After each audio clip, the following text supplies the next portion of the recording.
اختتم نادي الإمارات لسيدات الأعمال برئاسة الدكتورة هند بنت عبد العزيز القاسمي فعاليات الملتقى الرمضاني الثاني بالتعاون مع مراكز الأميرة هيا بنت الحسين الثقافية والإسلامية بمشاركة عدد من كبار المسؤولين والشيوخ وأعضاء السلك الدبلوماسي وسيدات ورجال الأعمال والفكر والثقافة والفن.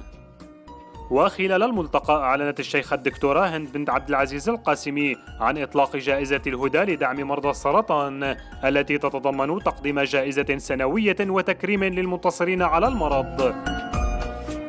برنامج مبسط ولكن ثقيل وسمين بالفعل بالأحداث اللي فيه. ركزنا على فئة العمال، فئة منسية تقريبا ومهمشة تقريبا، رواتبهم زهيدة جدا. نتمنى ان احنا نكون نسد بعض احتياجاتهم. سيكون الاعلان عن مبادرة قلوبنا معكم لدعم مرضى السرطان، وايضا جائزة الهدى للمرضى. فيما أعلنت الإعلامية ديانا نابلسي تأسيس مبادرة قلوبنا معكم لدعم ومساندة مرضى السرطان برعاية كريمة من الشيخة الدكتورة هند القاسمي رئيس نادي الإمارات لسيدات الأعمال.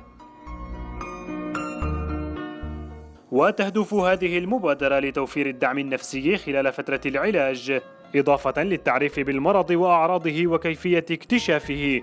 وأكدت الشيخة الدكتورة هند القاسمي على أهمية الترابط في المجتمع الإماراتي والتجانس الكبير بين المواطنين والمقيمين.